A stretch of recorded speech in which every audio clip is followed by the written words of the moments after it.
Hello and bienvenue à tous. My name is Leslie Cozy, curator of prints, drawings, and photographs at the Baltimore Museum of Art, and I had the very great privilege of organizing the exhibition Omar Ba, Political Animals, which opened at the BMA this fall. We are privileged to be hosting the artist's first solo museum show in the United States. Omar Ba is one of the most talented contemporary artists working anywhere in the world today. Originally from Senegal, he now lives and works between Dakar, Geneva, and New York. Ba makes paintings that are materially complex, laden with rich historical symbolism, and jaw-droppingly beautiful. His work does not just represent connection, but embodies it through complex spatial arrangements and systems of mark-making that appear to be woven as much as they are painted. Today, I am very pleased to introduce a fascinating conversation recorded earlier this spring between the artist and Dr. Mamadou Diouf, the director of Columbia University's Institute for African Studies. Mamadou was an ideal program participant who has actively shaped discourse around Senegalese history over the past 40 years. Before joining the faculty at Columbia, Mamadou was a professor of history and African American studies at the University of Michigan, and prior to that, a member of the history faculty at Cheikh Anta Diop University in Dakar, Senegal. Since 1990, he has authored or co-authored 11 books on the intellectual, political, social, and religious landscape of West Africa. He also co-curated the exhibition Senghor and the Arts, which recently opened at the Kai Branly Museum in Paris, examining the cultural legacy of Léopold Sédar Senghor, Senegal's first post-independence president. In my research for this exhibition, Mamadou's name has reappeared again and again as a touchstone for scholars of pre- and post-colonial Africa. In the 50 minutes that follow, Mamadou and Omar have a wide-ranging conversation about Omar's work. They discuss its relationship to place, to history, to evolving notions of citizenship, and the values of cultural pluralism. They explore the formal qualities of Omar's work, including his distinct approach to color, and the way in which he manifests compassion in his approach to difficult subjects.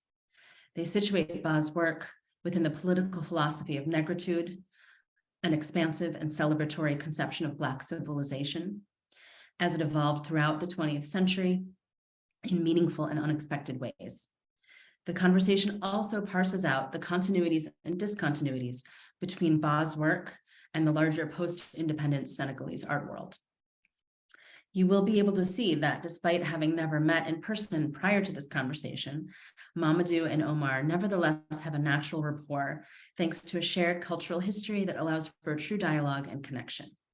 It was a pleasure for me to watch, and I'm deeply grateful to Omar, to Mamadou, and to my BMA colleagues for all the care and attention that went into this program and to the exhibition as a whole. Our thanks also go out as well to the National Endowment for the Arts, the Swiss Arts Council Pro Helvetia, Templon New York, Wild Gallery Switzerland, and the Embassy of Switzerland in the United States of America. I learned a great deal from this conversation that you're about to see, and I hope you will as well. I also hope that it will inspire you to come see the exhibition as it is meant to be seen in person prior to April 2nd, when it closes. Omar has created a site-specific mural, not fiction but glory, for this exhibition that redefines monumental painting and is a true highlight of his career. You don't want to miss it. Thank you for tuning in today, and we look forward to welcoming you to Baltimore.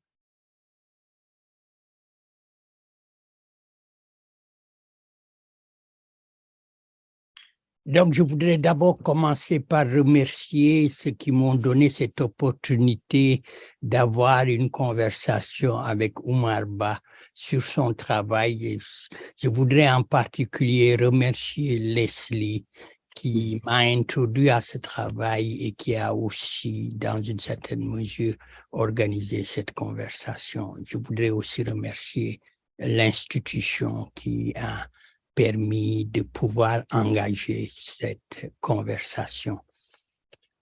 Je voudrais aussi remercier Omar de se mettre, disons, en situation pour avoir un dialogue avec moi. Je dois dire que je connais pas très bien l'œuvre de Oumar, mais j'ai eu la chance d'en voir au moins deux expressions à la Biennale de Dakar, mais j'ai aussi regardé sur Internet certaines des expositions qu'il a organisées, notamment l'expo à Bruxelles.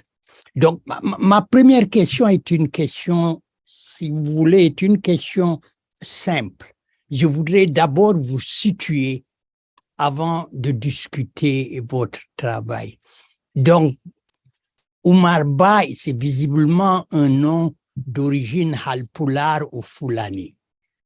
En même temps, j'ai l'impression que vous avez grandi dans un milieu qui est un milieu sérère. Et ce qui m'intéresse un peu, c'est comment conjuguez-vous cette double identité, si cette double identité existe chez vous, et comment celle-ci se reflète dans votre travail. Ah, super. Écoutez, bon, moi, je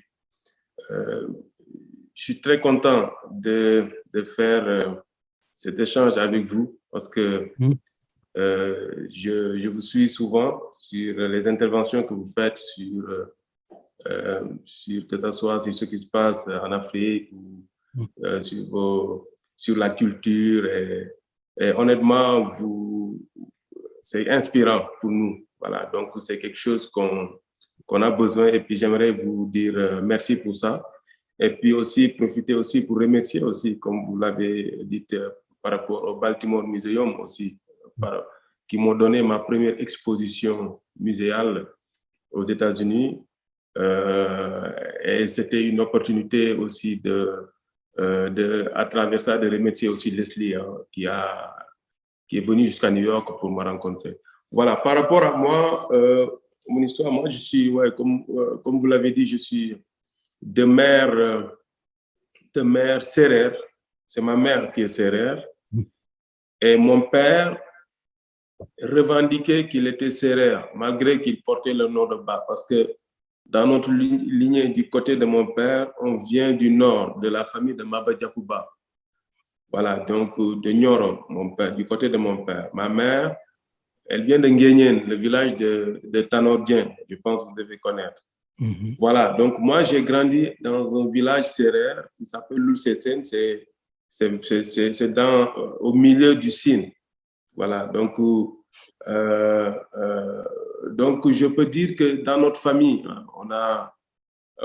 on est baigné dans la culture sérère parce que c'est le matriarcat qui dominait. Hein. Donc, malgré qu'on porte le nom de Ba, chaque fois qu'on dit Ba, on pense à un poulard, on parle poulard. Et je ne peux pas dire un mot. Donc, je parle un peu sérère, un peu. Voilà, donc, en étant au milieu de ces deux identités, sans s'en rendre compte, hein, c'est maintenant que je vois que le côté paternel surgisse dans ma création et même dans mes activités. Par exemple, j'ai jamais su pourquoi j'étais intéressé à aimer les animaux. Par exemple, j'ai des vaches et j'ai pas compris pourquoi j'élève des vaches ou j'aime élever. Et pourtant, c'est quelque chose, je suis pas grandi dedans. Voilà, mais c'est des choses qui surgissent. Et après, quand on se pose la question, on essaie d'interpréter, on voit que ça apparaît aussi dans mon travail. Et aussi, c'est aussi valable pour le côté sérère où l'identité, le côté culturel, le côté environnemental, comment la communauté vive, comment ils se comportent, le rapport avec la communauté. C'est quelque chose que j'ai appris et c'est quelque chose qui m'a forgé aussi dans mon travail et que je vois de plus en plus qui surgissent quand je pars dans des quêtes de recherche où j'essaie de trouver des formes et tout ça. Voilà. En fait, votre réponse m'aide à pousser un peu plus parce que vous me donnez des clés que j'avais pas, notamment, disons, votre double ethnicité. Mais la deuxième chose est l'importance, en fait, des traces, si vous voulez. Quand vous parlez de votre père, je suis historien, je connais l'histoire de Maba Yarouba. Et je connais les rapports que Maba Yarouba a avec les Sérères. Et je comprends mieux certaines des allusions et références que vous avez, qui se trouvent dans cette tension entre, si vous voulez, votre inclination, les traces plastiques qui sont païennes. Exactement. Et ce qui est musulman. Et ce qui est intéressant, c'est que, par exemple, quand Leslie lit une partie de votre œuvre, elle dit que vous vous inscrivez dans la dualité. Pour moi, c'est pas la dualité. En fait, vous allez et vous revenez. Ce sont des transactions. Et l'intérêt de ces transactions, c'est à la fois de vous, et ça, on va y revenir, de vous situer politiquement et esthétiquement dans l'histoire du modernisme sénégalais, mais ça permet aussi de voir l'autre aspect de votre personnalité, c'est-à-dire l'importance, et vous en avez parlé des voyages, c'est peut-être aussi votre aspect Halpular Fulani qui est là. Donc, je pense que là aussi, vous pouvez probablement nous donner quelques indications dans à la fois ce que nous appelons l'autochtonie, le fait que vous êtes vraiment local, vous vous situez en un lieu précis, mais en même temps, vous aimez partir. Et vous aimez engager la conversation avec les autres. Avec les autres. Non, c'est d'autant plus vrai que j'ai commencé en fait à faire le travail que je fais au moment où j'ai quitté le Sénégal. Et des fois, je me dis, j'ai eu des conversations avec un ami artiste, et puis il m'a dit, en fait, Omar, je pense que si tu étais au Sénégal, tu n'allais pas faire ce que tu es en train de faire. Je pense qu'il a raison, parce que, et je dirais même plus, si j'étais peut-être en France, à côté, parce qu'actuellement je suis à Genève, si j'étais en France à côté, peut-être que mon travail n'allait pas être ce qu'il est aujourd'hui. Donc ça, c'est pour dire en fait que le fait de se déplacer m'a permis d'avoir un recul pour mieux lire en fait mes origines, pour mieux lire en fait l'histoire en fait un peu d'où je viens et l'histoire du monde. Et ça m'a aussi permis de prendre, de ne pas, en fait, de pouvoir faire un choix sur les sujets à traiter pour mieux les voir. Voilà. Donc, l'envie de se déplacer m'inspire dans mon travail parce que ça me permet de pomper comme l'éponge. En fait, quand je me déplace, j'ai tendance à rassembler des documents. C'est comme si j'aille chercher des archives et je pars avec. Et une fois que je suis dans un endroit, je commence à utiliser en fait tous ces documents, tous ces visuels, tous ces rencontres et dans mon travail. Les rencontres sont aussi importantes parce que je dis souvent, j'aime bien faire le tour du monde pour rencontrer des gens différents. Parce que ça me permet de mieux comprendre d'où je viens et qui je suis, mais en même temps, ça me permet de renforcer en fait ce que je suis. Ça enrichit en fait, si je peux dire, mon dictionnaire artistique ou bien de la vie. Voilà. En fait, pour moi, c'est peut-être la question la plus importante. Vous avez utilisé deux mots qui semblent être les deux mots qui articulent votre travail. Le premier, c'est le mot d'archive et d'archivage.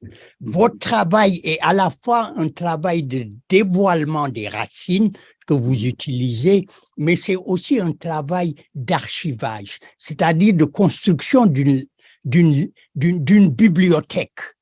Une bibliothèque qui donne sens, me semble-t-il, à deux choses. Vous pouvez dire si j'ai tort ou raison. La première chose, c'est effectivement cette histoire qui est votre histoire, qui est l'histoire d'où vous venez. Mais c'est aussi l'autre histoire de la présence d'autres cultures, d'autres civilisations dans votre histoire à lui. C'est pour ça que je pense, je suis désolé de vous, que votre ami a tort. En fait, ce que vous faites, vous ne pouvez, c'est vrai que vous êtes ailleurs, mais vous êtes ailleurs sans vous déplacer par rapport à là où vous êtes. C'est-à-dire, vous créez un environnement, et cet environnement, je ne sais pas si vous allez être d'accord avec moi, et l'environnement de presque tous les artistes qui sont des artistes à la croisée des chemins entre l'Afrique et le monde. C'est-à-dire, c'est ce que j'appelle, ce sont des artistes du temps du monde, qui ne divisent pas le monde en deux, leur lieu d'origine et leur lieu de présence, mais qui voient le monde en un espace unique. En un espace-temps, oui. Oui, et je pense que chez vous, on retrouve cela. Mais la deuxième chose aussi qui me semble très importante, c'est ça qui explique aussi que vos thématiques sont des thématiques, disons, plurielles. Vous pouvez passer des lieux à des personnages à un environnement. Mais ce qui semble dominer, c'est effectivement l'environnement qui donne sens au récit. C'est pour ça que c'est intéressant de voir l'utilisation des couleurs chez vous et le rapport que vous avez avec le noir et le blanc. Et le noir et le blanc. Mais justement, non mais c'est intéressant parce qu'en fait, il y a 10 ans, je peignais qu'en noir et blanc parce que pour moi, la couleur, en fait, j'adore acheter de la couleur. Quand je vais dans des magasins d'art, j'achète beaucoup de couleurs, mais une fois dans mon atelier, je n'ose pas les utiliser. Je fais beaucoup attention. Et j'aime bien travailler avec le noir et le blanc. Et maintenant, j'ajoute des couleurs petit à petit. Donc, mais le rapport que j'ai avec le noir et le blanc, il y avait aussi un côté de règlement de compte. Parce qu'on m'a toujours appris aux Beaux-Arts que la peinture, pour que ça soit vrai et pur, ça doit être peint sur un fond blanc. Et pour moi, je me suis toujours dit qu'il y a de l'idéologie derrière, parce que si tout ce qui est propre, tout ce qui est pur, tout ce qui est vrai, ça doit être sur le blanc. Donc moi qui est noir, il y a un problème. Donc du coup, mes questionnements dans mon atelier, ça a toujours été, mais pourquoi ces termes? Pourquoi on doit partir du blanc? Et c'est là où j'ai commencé en fait à peindre mes fonds en noir. Donc depuis moi, toutes mes peintures, même si le fond a été préparé en blanc pour qu'on agisse, moi je couvre tout en noir et je pars du noir pour parler, pour créer. Et je me suis rendu compte que quand je peins avec un fond noir, tout est vrai, tout est sûr. Je me sens à l'aise, en fait. J'essaie des fois de changer, en fait, de dire, OK, je vais essayer de travailler cette peinture, de partir sur le fond blanc. Mais j'ai peur. En fait, c'est comme si je n'arrive pas à avancer. C'est comme si je n'ai plus les clés pour rentrer, en fait. Donc, pour moi, le noir et le blanc, c'est des couleurs comme toute autre couleur. Et le fait de les utiliser comme toute autre couleur dans mon travail, pour moi, le plus important, c'est ce qu'on arrive à faire avec ces couleurs, ce qu'on arrive à dire, ce qu'on arrive à relier. Et puis, je trouve qu'à travers le travail que je fais, déjà, on a cette discussion, il y a des expositions, il y a un dialogue, il y a des livres, il y a de l'intérêt sur mes origines et d'où je viens. Et pour moi, le but de l'art, ça doit être ça. C'est le fait de pouvoir partir de quelque chose pour pouvoir amener les gens à discuter d'une chose, à discuter de l'histoire, à discuter des problématiques. Parce que le fait d'enlever, en fait, cette barrière sur la couleur, pour moi, ça m'a aidé à comprendre qui j'étais et en même temps à pouvoir expliquer aux enfants d'où je viens de ne pas avoir de complexe et de partir de l'avant parce que c'était des éléments qui pouvaient freiner, en fait, qui pouvaient freiner non pas pour aller de l'avant. Voilà. Et donc, c'est vrai, la couleur, c'est aussi, aussi important. Et je voudrais vous pousser à aller un peu plus loin. Vous dites, je considère le noir et le blanc non plus comme des références, comme dans la peinture classique, oui, mais comme des couleurs banales, comme vous dites. Mais en même temps, quand on regarde votre œuvre, en fait, le noir et le blanc semblent jouer le rôle de révélateur. De révélateur de quelque chose que vous présentez comme effectivement, si vous voulez, le matériau essentiel du temps du monde, c'est-à-dire la race, le racisme, les contrastes entre civilisation et culture, etc., d'une part. D'autre part, ce qui m'intéresse le plus dans ce jeu des couleurs, c'est vous ramener à Senghor. On ne peut pas se débarrasser de lui quand il est tout le temps là.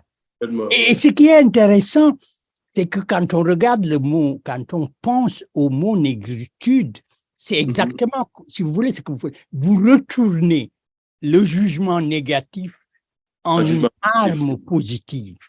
Mais en même temps, chez Senghor, l'espèce de célébration des couleurs est quelque chose d'essentiel pour définir une identité artistique.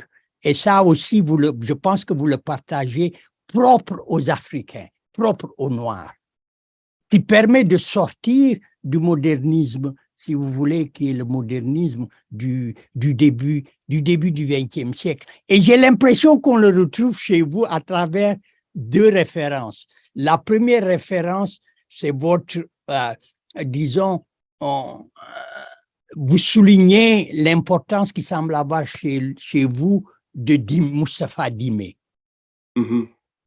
Et la deuxième chose, c'est que votre couple royal, moi, dès que je l'ai vu, ça m'a rappelé Pape Ibra Tall, la semeuse d'étoiles. Bien sûr, bien sûr. Et je me suis demandé à quoi Oumar joue là, entre ces discussions sur les couleurs, sur le noir et le blanc, son rapport aux couleurs et ce qu'on pourrait appeler l'apport de ce on en reparlera un peu, l'école de Dakar et votre relation. Bien sûr. Je pense que comme j'ai été formé aux Beaux-Arts de Dakar, on a grandi avec les images de tous ces artistes, de Pape Ibra Tall, de Moustapha Dimé, et de toute cette période de l'école de Dakar avec ce qu'ils ont fait au niveau de la sculpture et aussi de la peinture. Et jusqu'à présent, on arrive à voir les tapisseries qu'on trouve à Thiès et puis qu'on retrouve un peu partout dans le monde actuellement. Et cette création nous a baignés et c'est quelque chose on a grandi avec. Et je pense qu'actuellement, on est en train de faire une continuité, en fait, de ce qui a été entamé par ces aînés. Et c'est normal que quand on crée, des fois, il y a des clins d'œil, il y a des choses qui surgissent, même si on ne sait pas d'où ça vient, mais toujours quand on regarde derrière, on a l'impression de voir cette clin d'œil qu'on a et puis qui enrichit en fait. Et je pense qu'eux, ils ont fait un travail depuis l'école de Dakar avec les premiers festivals mondiaux des arts nègres c'est la création de cette biennale à travers Senghor qui a créé tout ça et qui avait donné aussi beaucoup d'importance à ces artistes. Mais malheureusement, la seule chose, c'est que je pense que la dynamique que ces artistes avaient avec cette période de Senghor, qui était un homme de culture, on l'a un peu perdu avec les années. Et je pense que c'est ce qui a favorisé que ces dernières années, il y a, je pense, entre 10 et 15 ans, il y a eu une période où l'art au Sénégal avait tendance, surtout les arts visuels et plastiques, avait tendance à avoir un creux. C'était plutôt la musique qui faisait, qui était prônée. Et je pense depuis un certain temps, ça revient avec des artistes qui puisent sur cette grenier qui est ces artistes et que, voilà, qui a favorisé ce qu'on est aujourd'hui. Et donc, là aussi, l'intérêt, c'est la manière, vous avez parlé des continuités. Moi, je voudrais parler un peu des discontinuités. Les historiens de l'art disent qu'il y a eu différentes générations d'artistes sénégalais. Il y a eu première génération, la génération senghorienne, qu'on appelle l'école de Dakar, donc, avec principalement Iba Ndiaye, Pape Ibra Tall, Pierre Lotz, qui ont créé, qui ont réellement formé une génération, la génération des Ibou Diouf. Il y a une deuxième génération qui est une génération dissidente, si vous voulez. C'est la génération de Agit Art. Cette génération autour qui s'assemble, Joakam, autour de LHC. Mais on oublie toujours, en fait, à côté de ce même groupe, une génération, dans la même génération, un groupe qui n'est pas un groupe dissident. C'est-à-dire, c'est le groupe de Vieux Diba, de Khalidou. Oui, absolument. Et eux se situent entre, comme vous, une célébration de l'héritage de Senghor et un recul. Où, en fait, et là aussi, j'ai l'impression que votre engagement avec ces différents groupes se reflète dans votre œuvre, dans l'utilisation des couleurs, surtout des couleurs qui sont beaucoup plus terrestres, mais aussi le rapport à l'environnement. Là, je ne sais pas, eux, ils sont plutôt marqués par l'environnement urbain, tandis que vous passez de l'un à l'autre. Vos portraits de jeunes et des jeunes, c'est dans un environnement urbain. Vos autres portraits sont hors de cet environnement. Et donc, ça, c'est la deuxième génération. Il y a une troisième génération qui est la génération des Cheikh Ndiaye. Cheikh Ndiaye, oui. Oui, des Soli Cissé. Bien sûr. Qui sont une génération que j'appelle la génération globale. De la globalité. Ils circulent comme vous. En fait, ils sont dedans et dehors. Et il y a maintenant votre génération. Ce que j'aimerais que vous expliquiez un peu, c'est quelles sont les leçons que vous tirez de chaque héritage, de ces héritages. Et à partir de ces leçons, qu'est-ce que vous considérez aujourd'hui être la mission des arts plastiques au Sénégal? En fait, moi, je pense que la leçon que j'ai tirée un peu de toutes ces générations, c'est qu'à un certain moment, la question que je me suis posée, c'est que c'était des questionnements qui étaient légitimes. C'était pourquoi, jusqu'à présent, avec tout ce qu'on a fait depuis les années 60 jusqu'à présent, mes problématiques, c'était la place des artistes africains dans le monde de l'art contemporain. Parce que quand on voyait, en fait, on regardait un peu le marché de l'art, ou bien les expositions, ou bien les musées ou les plus grands du monde, on voyait rarement, malgré qu'on a eu toutes ces personnes, mais leurs absences, ça se voyait. Et pour moi, mes questionnements, c'était le pourquoi on n'avait pas accès à ces à ces endroits ou bien à ces possibilités. Et ce que j'ai commencé à essayer de comprendre, c'était essayer de voir sur la trajectoire que les artistes avaient entrepris, ce que l'artiste pouvait donner de nouveau, qu'est-ce qu'on avait à apporter pour pouvoir imposer notre place dans ce concert des expositions. Et puis, du coup, il fallait en fait se démarquer un peu, essayer de trouver en fait un autre langage qui est propre, c'est-à-dire créer d'autres formes de discussion et puis essayer d'être un peu comment dirais-je, un peu franc en essayant de dire les choses et puis en essayant de faire un art qui est propre à nous. Et c'est ce que j'ai fait. J'ai essayé de prendre de ce qu'il y avait, de un peu questionner l'histoire parce que en certains moments, la plupart des artistes et de ce qu'on racontait, ça tournait, c'est comme s'il y avait un vide en fait. Alors que le sujet était là. Parce que moi, je pense souvent que dans la création, on ne peut pas créer sans pour autant être sûr et être franc avec soi-même. C'est-à-dire, euh, euh, quand on crée, on doit puiser, on doit partir de notre histoire. On peut créer avec notre environnement. Et notre histoire, notre environnement, on sait qu'il y a un rapport avec le Nord, il y a un rapport avec le Sud, c'est une histoire qui est douloureuse, c'est une histoire qui était magnifique.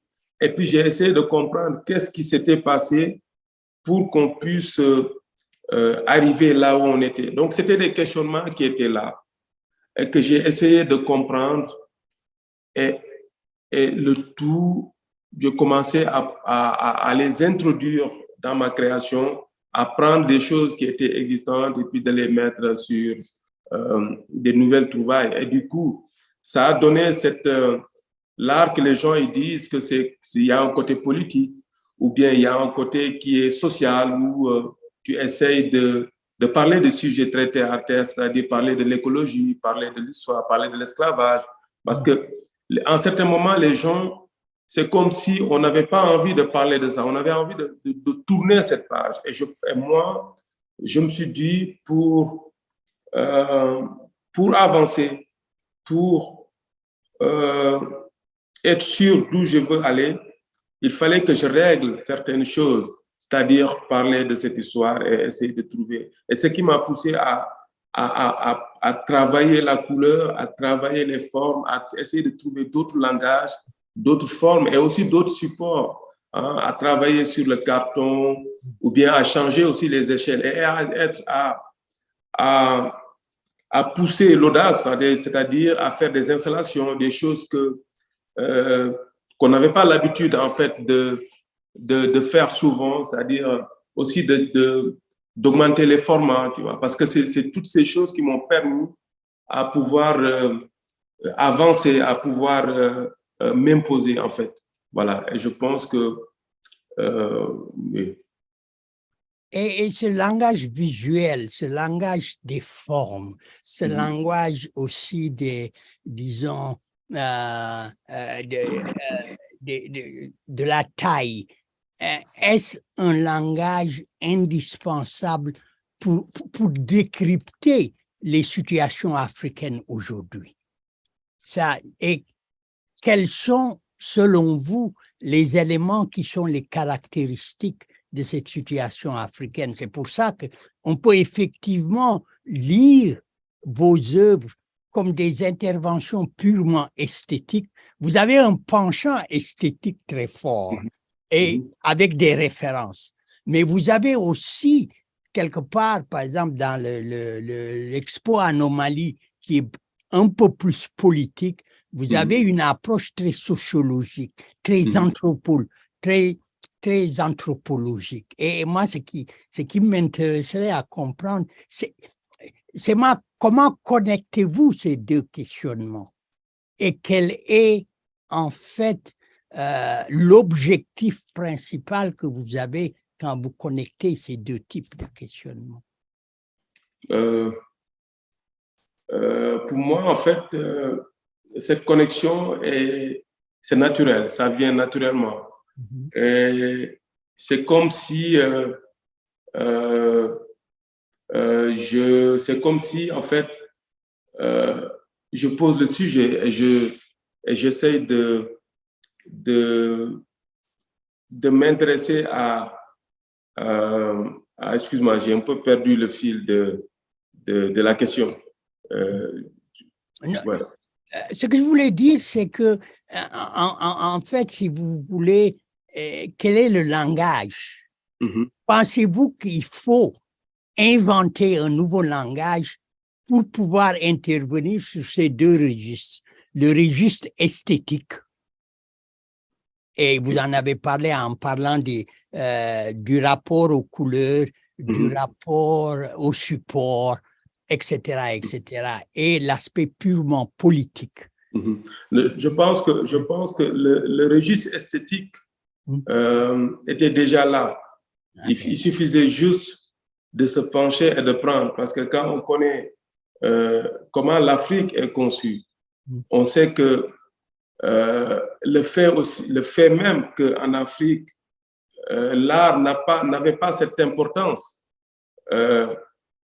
qu'elle a en Europe ou en Occident, c'est parce qu'en fait, en Afrique, pratiquement tout est art, en fait. La danse, le rythme, les gens, l'accoutrement, les maisons, comment c'est disposé. Donc, pour moi, à un certain moment, il fallait juste faire un travail observé pour prendre de cette esthétique et le mélanger avec un contexte, c'est-à-dire ça peut être le mettre dans un contexte, ça peut être une installation, ça peut être un sujet très politique et essayer de trouver le juste milieu. Parce que pour moi, ce qui était le plus important aussi, et ça, je fais beaucoup attention à ça, c'est comment parler du politique pour attirer les gens à observer, à passer du temps. Et ça, c'était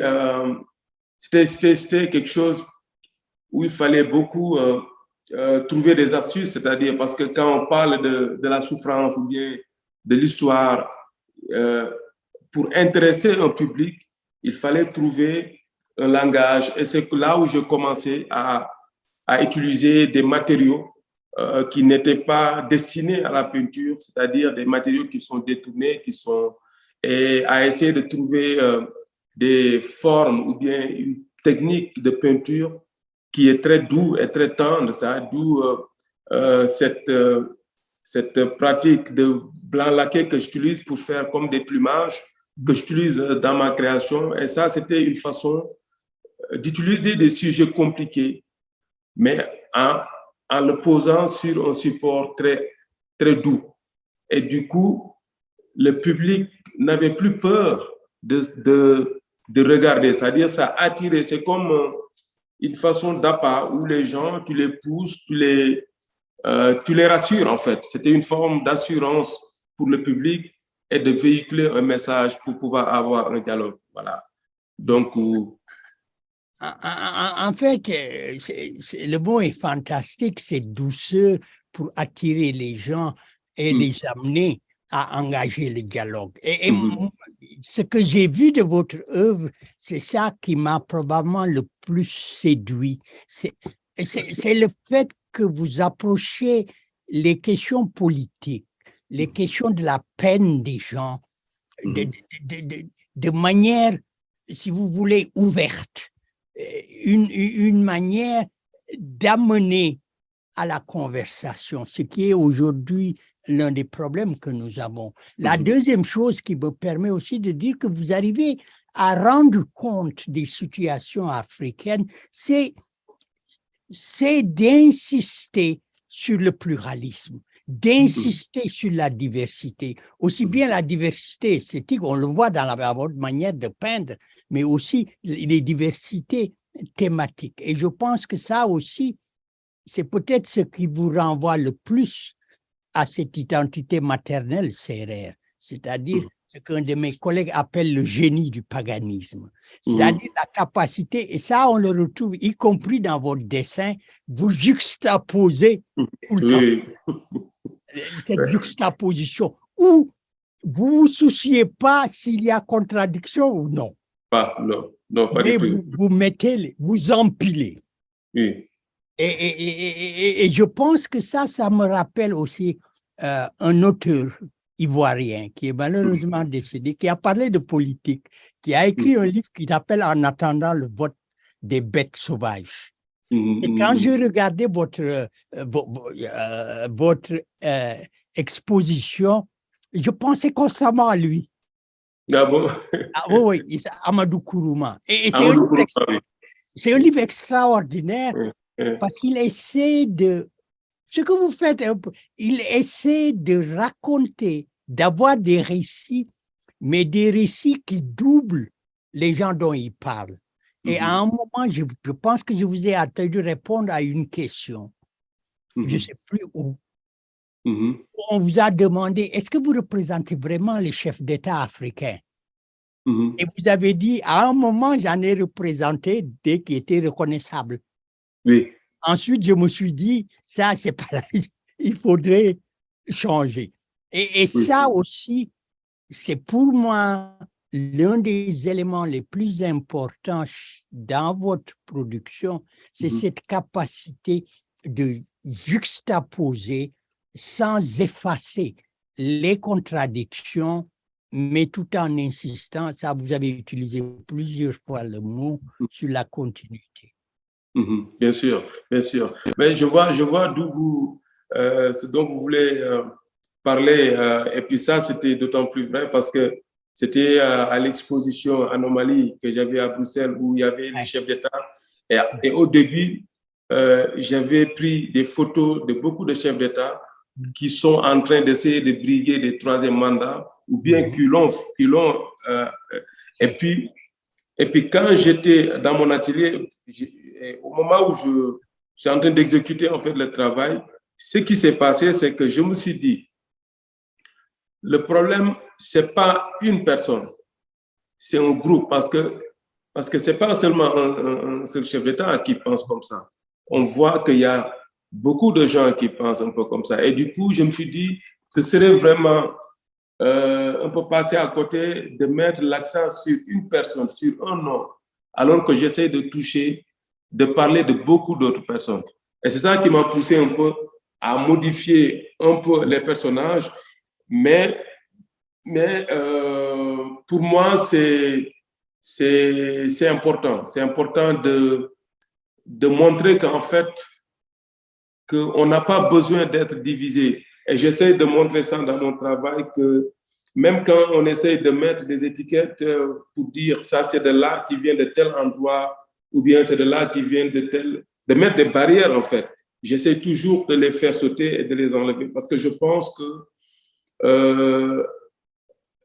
mettre des barrières ou bien des nationalités sur les artistes, c'est les mettre, les barricader. Et on n'a pas besoin de ça. Par contre, tout le monde sait quand on te voit, quand on te rencontre que tu viens de tel endroit. Déjà, ça, c'est suffisant. Maintenant, le travail, pour moi, ça doit nous permettre de mieux nous comprendre, de mieux effacer nos divergences et de créer un avenir meilleur. Donc, j'essaie toujours de ne pas me limiter sur des appartenants ou bien des groupes d'artistes, mais pour moi, c'est quelque chose qu'il faut essayer d'ouvrir et c'est le travail qui peut nous aider à faire ça. Voilà. Est-ce que, sans abuser, je pourrais dire que vous répondez un peu par votre art et par votre discours à l'invitation de Senghor, qui est le métissage culturel qu'on retrouve aussi chez Césaire, parce que c'est Césaire qui a inventé l'expression « le rendez-vous du donner et du recevoir ». Que Senghor passe son temps à répéter et en disant que c'est de Césaire. Est-ce que vous pensez que, justement, votre intervention artistique est une intervention qui permet de reconditionner l'universel?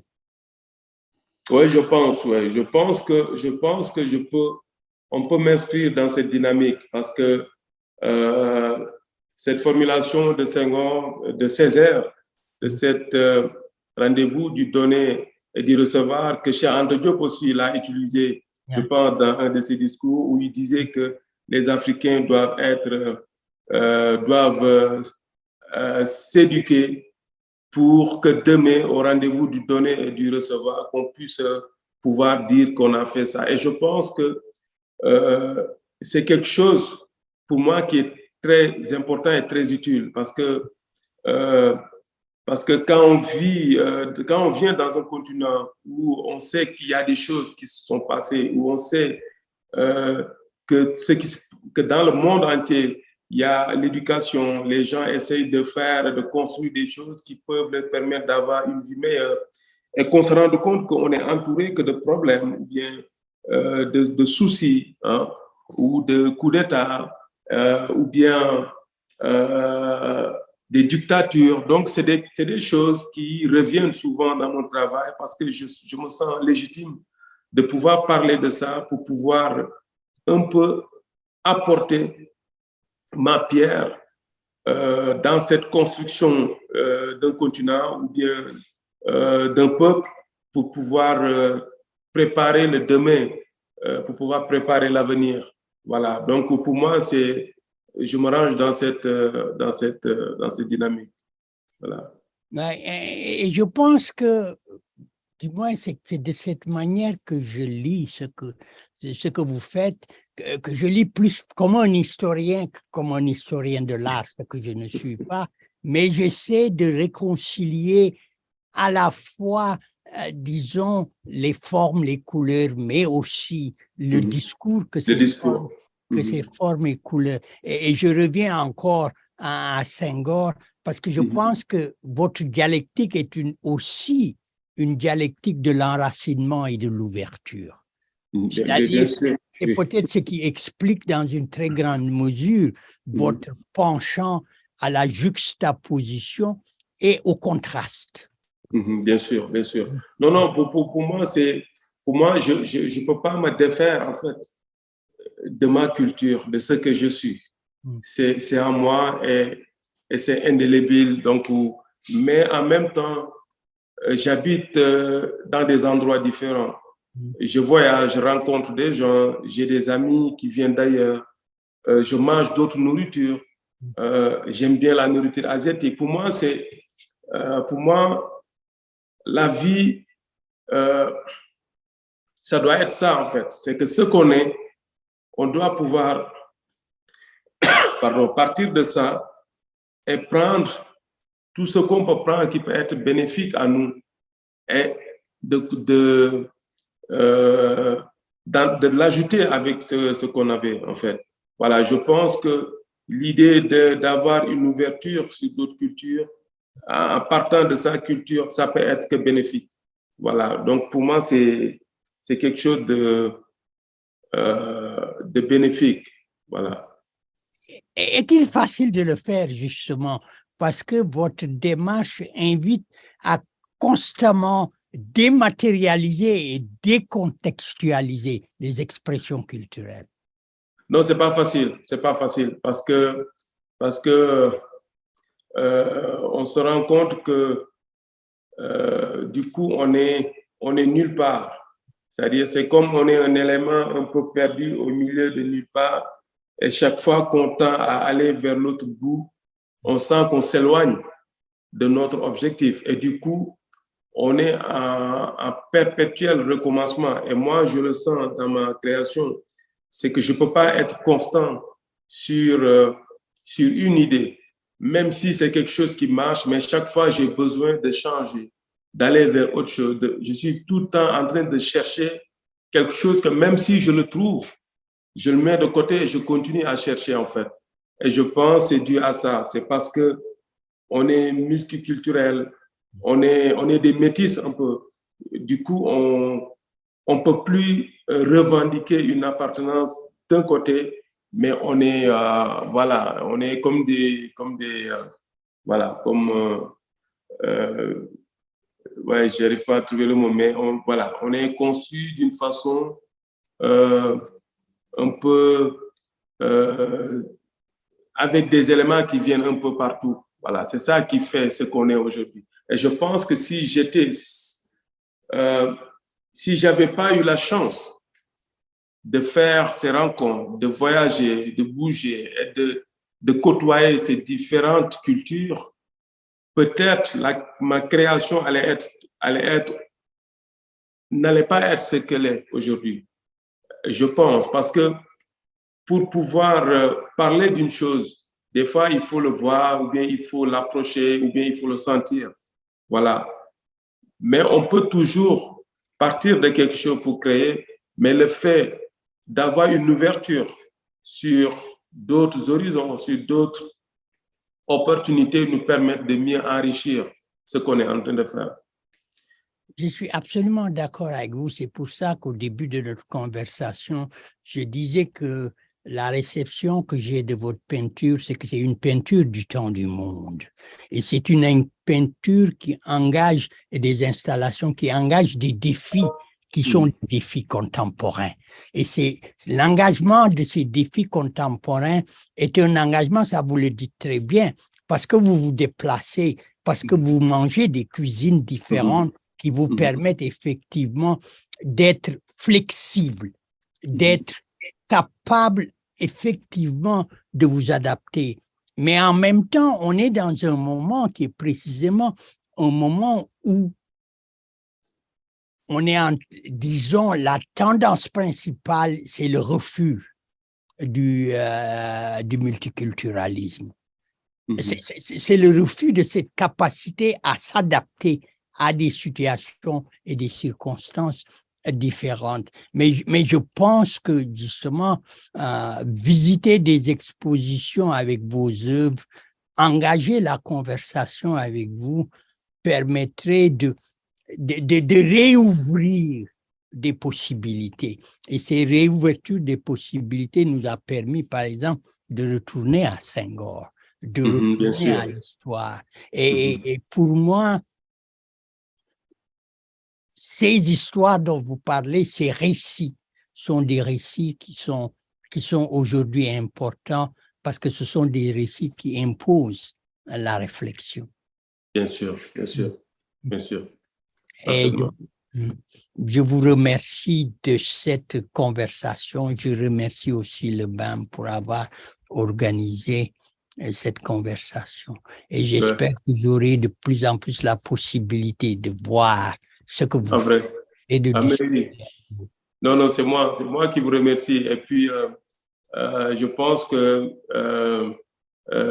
j'espère que j'aurai l'occasion de vous rencontrer. Je ne sais pas si ça sera aux États-Unis, mais voilà. Mais ça me fera vraiment plaisir de pouvoir vous rencontrer et de discuter davantage sur beaucoup d'autres sujets. Parce que à travers ces discussions qu'on a eues, je sens que vos questionnements ont été très poussés. C'est-à-dire, des fois, il y a des choses qu'on fait, mais on n'a pas besoin souvent de l'expliquer parce qu'on a déjà fait. Et puis, les gens, du moment où ils sont satisfaits sur ce qu'on les a donné, ils ne vont pas plus loin. Et puis là, il y a eu vraiment des choses, c'était très creusé. Et ça, j'apprécie beaucoup parce que pour moi aussi, c'est constructif parce que des fois, ça nous permet de